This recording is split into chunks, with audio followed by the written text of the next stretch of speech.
함께 오늘 함께 볼 하나님의 말씀 골로새서 3장 15절에서 17절 말씀입니다. 골로새서 3장 15절에서 17절 말씀입니다.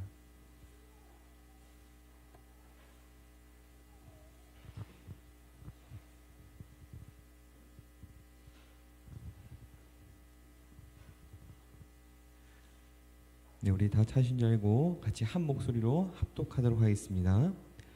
그리스도의 평강이 너희 마음을 주장하게 하라. 너희는 평강을 위하여 한 몸으로 부르심을 받았나니 너희는 또한 감사하는 자가 되라.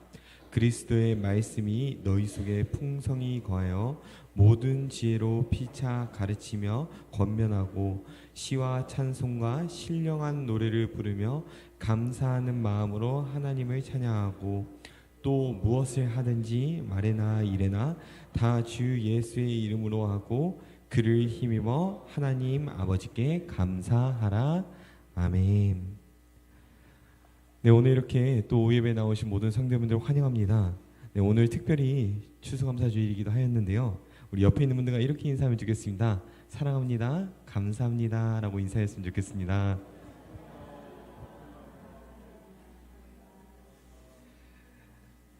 추수감사주일이 항상 다가오게 되면요, 자연스럽게 우리는 마음속에 지난 한 해를 돌아보는 생각이 떠오르게 됩니다.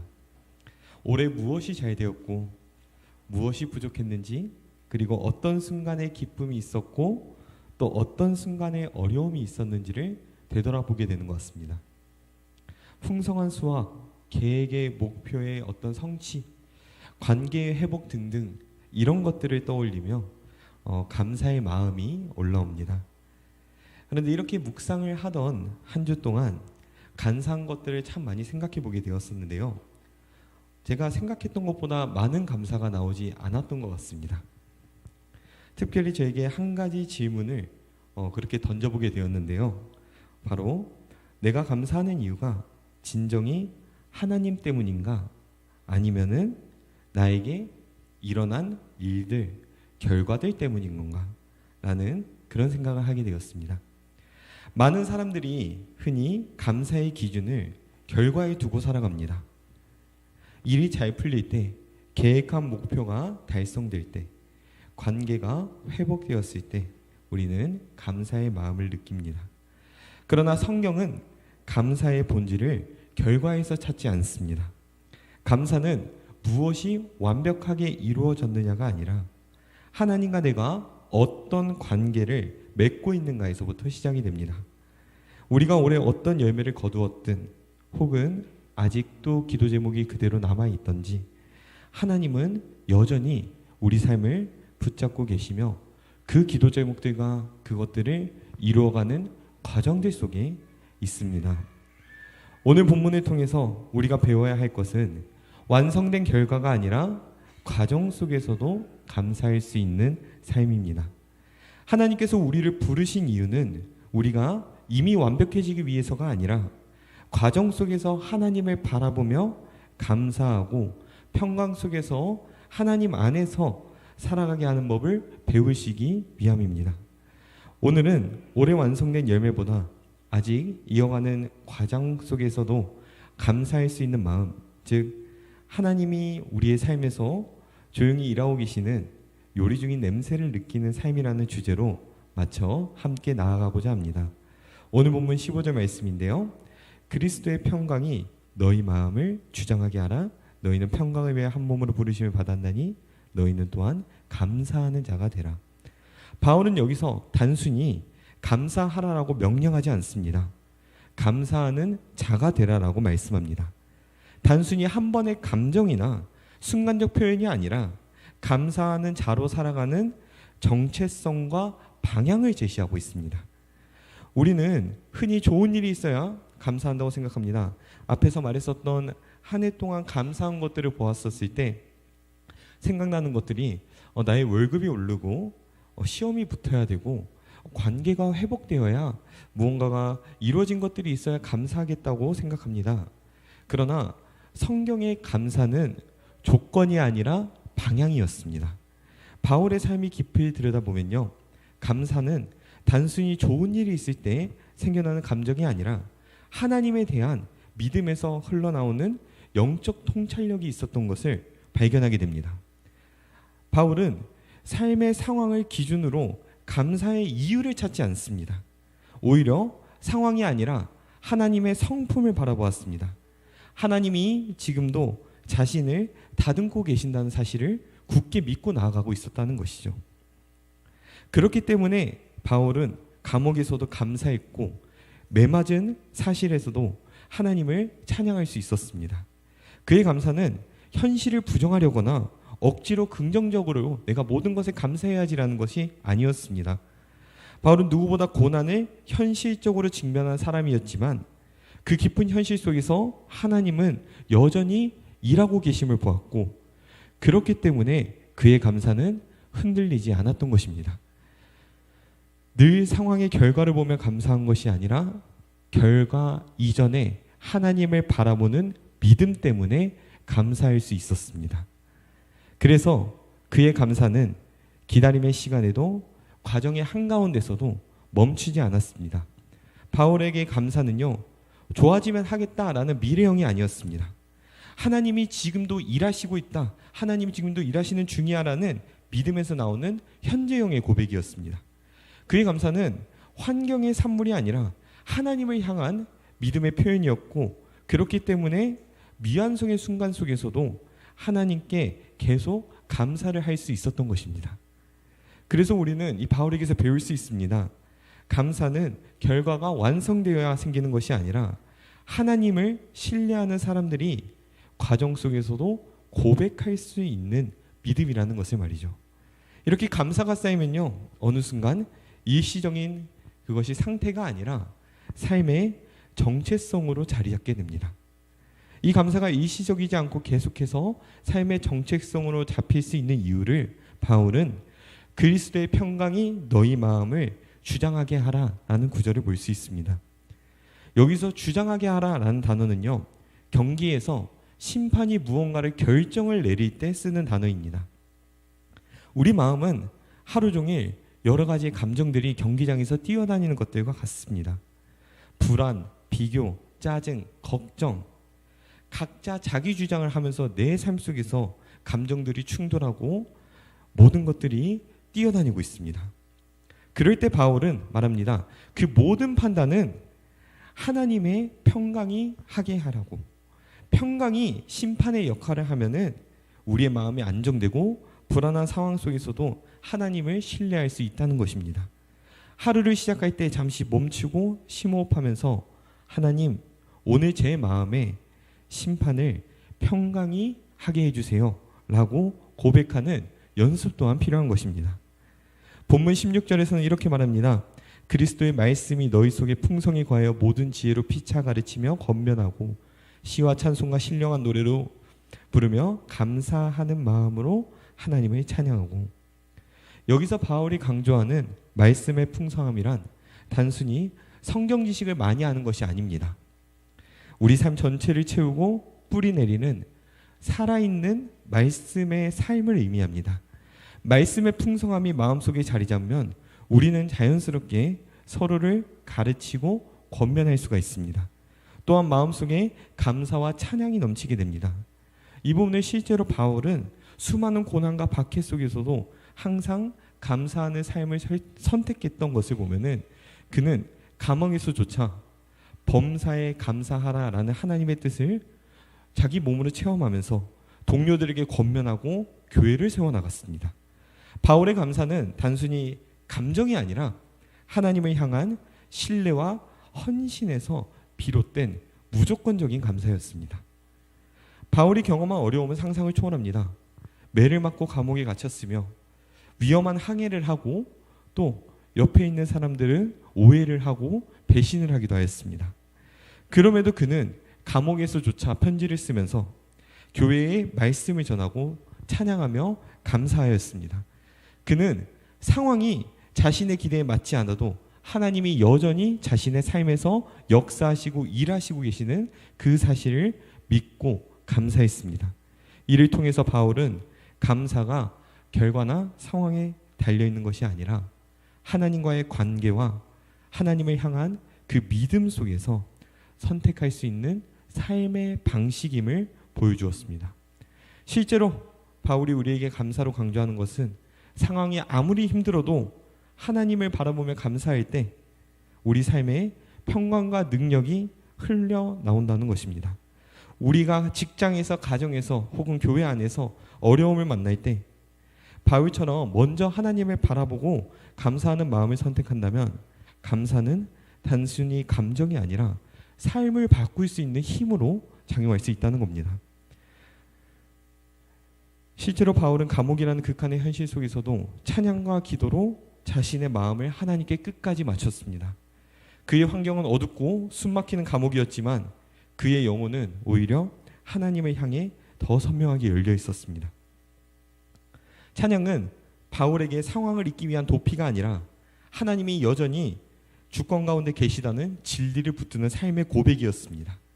바울이 드린 감사는 현실이 좋아졌기 때문이 아니라 현실을 초월하여 역사하시는 하나님을 바라본 데서 흘러나오는 고백이었습니다.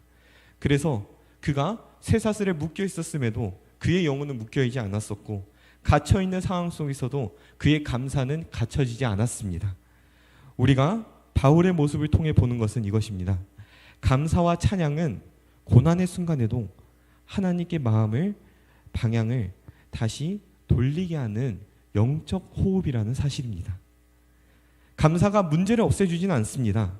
하지만 감사는 하나님을 더 크게 바라볼 수 있게 합니다. 찬양은 상황을 바꾸지 않습니다. 하지만 그 상황을 바라보는 우리의 시선을 변화시킨다는 겁니다. 그래서 감사는 고난 속에서도 사라지지 않는 믿음의 언어이며 찬양은 흔들리는 영혼을 하나님께 다시 고정시키는 믿음이라는 것입니다. 이처럼 말씀과 찬양 그리고 바울처럼 어려움 속에서도 하나님을 바라보며 감사하는 습관은 우리 삶을 하나님 중심으로 다시 돌아가게 하는 힘이 있습니다. 감사는 결과에 달린 것이 아니라 과정 속에서 하나님을 신뢰하는 시선에서 비롯된다는 것을 기억해야 합니다. 그래서 바울이 데살로니가 5장 16절에서 18절 말씀으로 항상 기뻐하라, 쉬지 말고 기도하라, 범사에 간사하라, 이것이 그리스도 예수 안에서 너희를 향하신 하나님의 뜻이라고 말씀합니다. 바울은 우리에게 범사에 감사하며 하나님을 바라보는 삶을 살라고 말씀합니다. 그러나 현실에서 이것은 결코 쉬운 일이 아닌 것 같습니다. 우리 대부분이 상황이 완벽하게 준비되어야만 감사할 수 있다고 생각합니다. 하지만 하나님께서 말씀하시는 감사는 완성된 결과가 아니라 과정 속에서도 하나님을 바라보며 선택하는 것임을 잊지 않아야 합니다. 많은 다니엘 기도회에서 수많은 목사님들과 간증자들이 그 예시가 되는 것 같기도 합니다. 그들의 삶에는 여전히 해결되지 않은 문제와 어려움이 존재합니다. 재정 문제, 사역 환경의 한계, 가족 문제, 건강 문제, 이런 현실적인 어려움들이 있지만 그들은 하나님을 바라보며 감사하는 삶을 살아가고 있었습니다. 한 목사님은 교회의 재정과 사역 여건이 매우 제한적이고 힘들지만 다니엘 기도에서 지금 상황이 힘들지만 하나님께서 이미 우리를 붙들고 계심에 감사합니다라고 고백하기도 합니다. 이 목사님의 고백은 단순한 말이 아니라 아직 완성되지 않은 현실 속에서도 하나님이 일하고 계심을 신뢰하며 선택할 수 있는 감사였다고 고백하는 것이죠. 이러한 그의 자세는요, 교회 공동체에 큰 영향을 미쳤습니다. 성도들은 절망 속에서도 작은 은혜와 가능성을 발견하였으며 각자의 자리에서 감사하며 섬기기 시작했고 교회 안에서는 이전에 볼 수 없었던 평강과 연합이 그 안에 하나 되게 했다는 것입니다. 우리도 마찬가지로 현실 속에서 하나님께 감사하는 삶을 선택할 수 있습니다. 상황이 우리가 원하거나 계획한 대로 되지 않아도 하나님이 지금 우리 삶 속에서 일하고 계심을 바라보며 마음속으로 감사할 때 우리는 평강을 경험하게 됩니다. 출근길, 학교, 그리고 가정에서 맞닥뜨리는 사소한 불편함이나 예상치 못한 문제 속에서도 하나님 지금은 부족하지만 이미 주님이 일하고 계심에 감사합니다 라고 우리가 마음속으로 고백할 수 있는 것입니다. 하루 전 작은 순간에도 감사의 마음을 선택하며 마음과 생각을 하나님께 맞추어 살아갈 때에 감사는 더 이상 단순한 감정이 아니라 삶을 움직이는 힘이 됩니다. 다니엘 기도에서 본받는 수많은 사례처럼 감사는 결과가 완벽하지 않아도 우리를 평강 안에 머물게 하며 공동체에도 소망과 힘을 흘려보내는 실제적 도구가 됩니다. 하나님을 바라보며 선택하는 삶, 그것이 감사가 우리에게 어떤 삶을 일으킬 수 있는지는 많은 것을 보여줍니다. 바울의 삶은 이 말씀을 가장 강력하게 모범적으로 보여주는데요.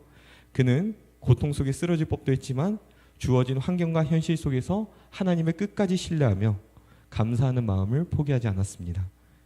자신의 삶이 죽음에 다가오거나 위험에 처해 있어도 이해할 수 없는 상황 속에서도 바울은 끝까지 편지를 통해서 교회에게 권면하고 동료들에게 희망을 전하며 자신에게 주어진 환경 속에서 하나님께 감사와 찬양을 드렸다는 거죠. 감사는 우리가 상황을 완벽하게 통제하거나 결과가 기대한 대로 이루어질 때만 이루어지는 감정이 아니라 불완전한 현실 속에서도 하나님이 일하고 계심을 느끼며 그것을 끝까지 믿으며 선택하는 삶의 태도입니다. 우리는 하루에도 수많은 작은 시험과 도전, 예기치 못한 변화들에 마주합니다. 직장에서 예기치 못한 업무가 생기거나 가족과의 갈등이 생기거나 계획이 어그러지거나 건강 문제로 몸과 마음이 지쳐도 바울처럼 감사의 마음을 선택할 수가 있습니다. 출근길에서 만나는 작은 불편함조차도 가정과 교회에서 예상치 못한 상황을 맞닥뜨렸을 때 우리는 하나님, 지금은 부족하고 불확실하지만 이미 제 삶 속에서 일하고 계심에 감사합니다라고 마음속으로 고백하면서 하루를 시작할 수 있습니다. 그리고 그 하루가 승리로 이끄는 것입니다. 하루하루의 순간순간 속에서 우리는 감사와 평강을 체험하게 됩니다. 단순한 말이나 감정이 아니라 마음과 생각을 하나님께 맞추는 삶의 훈련, 그것이 감사입니다.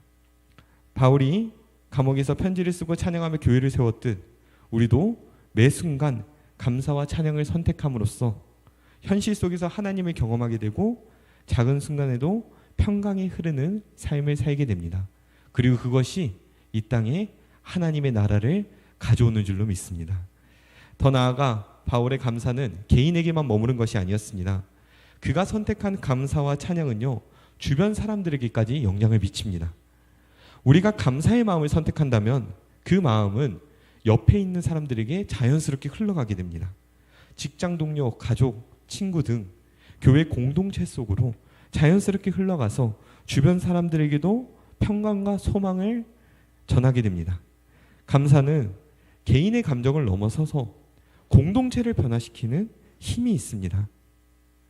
그래서 그 행동이, 그 감사가 우리의 삶에서 흘러나와서 영향을 미칠 때에 그 모든 영향받는 사람들을 변화시키고 격려하고 말씀을 나누게 될 수 있습니다. 감사와 찬양은 바울의 삶 속에서 능력 있는 행동으로 나타났습니다. 결국 그는 어려움 속에서도 하나님 나라의 일꾼으로 세워졌습니다. 우리는 종종 감사의 기준을 완성된 결과에 두고 살아갑니다. 일이 계획대로 되어야 감사하고 관계가 완벽하게 회복되어야 되고 상황이 내 뜻대로 되어야 감사한다고 생각합니다. 그러나 하나님께서는 감사는 그보다 훨씬 더 깊은 거라고 말씀하십니다. 감사는 결과에 달린 것이 아니라 내가 과정 속에서 너를 만나는 것이 바로 감사다라고 말씀하시는 겁니다. 하나님이 지금도 일하시고 계심을 인정하면서 선택하는 삶에서 감사가 나오게 됩니다. 우리는 바울처럼 감사와 찬양을 선택할 수가 있습니다. 그 선택이 쌓일 때에 우리의 마음은 평강 가운데 머물게 되고 우리 삶 전체가 하나님 중심으로 다시 바로서게 됩니다. 감사는 결과가 완성되기를 기다리는 것이 아니라 과정 속에서 하나님을 바라보고 신뢰하며 순간순간 모든 선택들을 하나님께 집중하는 그런 선택임을 믿습니다. 결국 바울의 사례를 통해서요, 우리는 감사가 삶을 변화시키는 실제적인 힘임을 배우게 됩니다. 감사는 단순한 감정이 아니라 하나님을 신뢰하며 선택하는 삶, 과정 속에서도 하나님이 일하시고 계심을 바라보는 삶, 평강 속에서 살아가는 삶이며, 그것이 나뿐만 아니라 옆에 있는 주변 사람들까지, 공동체까지 변화시킬 수 있는 능력을 깨닫게 합니다. 우리의 삶 속에서도 하나님이 일하고 계심을 믿고 감사하는 선택을 매 순간 할 수 있기를 소망합니다. 사랑하는 성도 여러분, 오늘 우리가 함께 나눈 감사의 말씀은요, 감사가 단순한 감정이 아니라는 것, 그리고 삶 속에서 하나님을 바라보며 선택하는 태도임을 분명히 보여줍니다. 그리고 이 말씀을 가장 구체적으로 체험할 수 있는 방법이 바로 우리 삶 속, 우리의 과정 속에서 끝까지 하나님을 믿으며 감사하며 살아가는 삶을 살아갈 때에 나타나는 것입니다. 마음은 쉽게 흔들리고 마음은 조급해집니다. 그러나 하나님께서 원하시는 감사는 그보다 훨씬 깊고 훨씬 실천적입니다. 그것은 바로 아직 이루어지지 않은 상황 속에서도 하나님이 일하고 계심을 바라보며 감사하는 삶입니다. 마지막으로 한 비유를 들며 마무리하고 싶은데요. 제 아버지께서 참 잘하는 음식이 하나 있습니다. 김치찜을 참 잘하시는데요. 오늘 이 김치찜을 감사에 비유하고 싶습니다. 다른 어떤 음식도 아니라 저희 아버지께서 김치찜을 잘하는 이유는요, 요리하기에 매우 간단하다고 하십니다. 네, 물 넣고 고기 넣고 김치 넣고 다른 양념 추가 안 하고 그냥 1시간 동안 푹 끓이면 된다라고 저한테 말씀하시더라고요. 네. 우리가 김치찜을 만들 때요, 완벽하게 이거 접시에 나오는 그 김치찜을 상상을 합니다. 그러나 실제로 요리 과정에서는요, 아직 불 위에 익혀야 되는 시간이 남아있고 겉으로 보기에는 완성되지 않았을 수도 있습니다. 매번 기다리지 못하고 냄비를 열어보려고 하면은 아버지께서는 아직 완성되지 않았으니까 기다려야 된다. 지금 냄비를 열면은 열이 다 빠져나가서 맛이 없게 된다라고 하면서 냄비에 가까이도 가지 못하게 하셨습니다. 그러면서 알 수 있는 한 가지는, 맛은 보지 못했지만 향을 맡으면요, 우리는 지금 요리가 되고 있구나 라고 우리가 알 수 있습니다. 맛있는 냄새가 올라오면서 김치찜이 곧 있으면 완성된다는 사실을 직감적으로 알 수 있는 것입니다. 전 이것이 우리의 삶에서도 똑같이 적용된다고 생각합니다. 하나님께서 준비하시고 일하시는 일들이 완전히 완성되어서 짠 하고 나타나면 좋겠지만은 대부분은 그 과정 속에 있다는 것입니다. 그 과정 속에서도 우리는 감사할 수 있습니다. 완성되지 않은 삶의 순간, 아직 해결되지 않은 문제, 그런 상처, 그리고 개혁과 다르게 흘러가는 현실 속에서도 하나님이 일하고 계심을 인식하고 감사할 수 있다면 우리의 마음에는 평강이 흐르기 시작합니다. 김치찜이 아직 있는 과정 속에서도 이미 향기를 통해서 준비되고 있음을 느낄 수 있듯이 우리의 삶 속에서도 하나님이 지금도 일하고 계심을 볼 수 있으며 그 순간순간의 선택이 우리의 믿음과 마음을 단단하게 만듭니다. 이 과정 속 감사는요, 단순한 마음의 변화에 머무르지 않는 것이 아니라 하루를 살아가면서 맞닥뜨리는 작은 불편, 계획과 다르게 진행되는 일, 예상치 못한 갈등 속에서도 하나님께서 지금 우리의 삶 속에서 일하고 계심을 바라보며 감사할 때에 우리의 마음이 평강으로 가득해집니다. 그러므로 우리가 마음에 새겨야 할 핵심은 감사의 기준을 결과나 완성에 두지 말고 과정 속에 있는 하나님을 신뢰하며 선택하는 삶으로 바꾸길 소망합니다. 아직 완전히 이루어지지 않은 계획, 아직 완성되지 않은 꿈과 목표, 예기치 못한 도전과 변화 속에서도 하나님이 일하고 계심을 바라보며 감사할 때 우리는 단순한 감정이 아니라 삶을 변화시키는 힘을 경험하게 됩니다. 완성되지 않은 상황 속에서 감사하며 살아가는 삶, 그것이 바로 오늘 바울이 우리에게 전하고 싶은 감사의 메시지가 아닐까 싶습니다.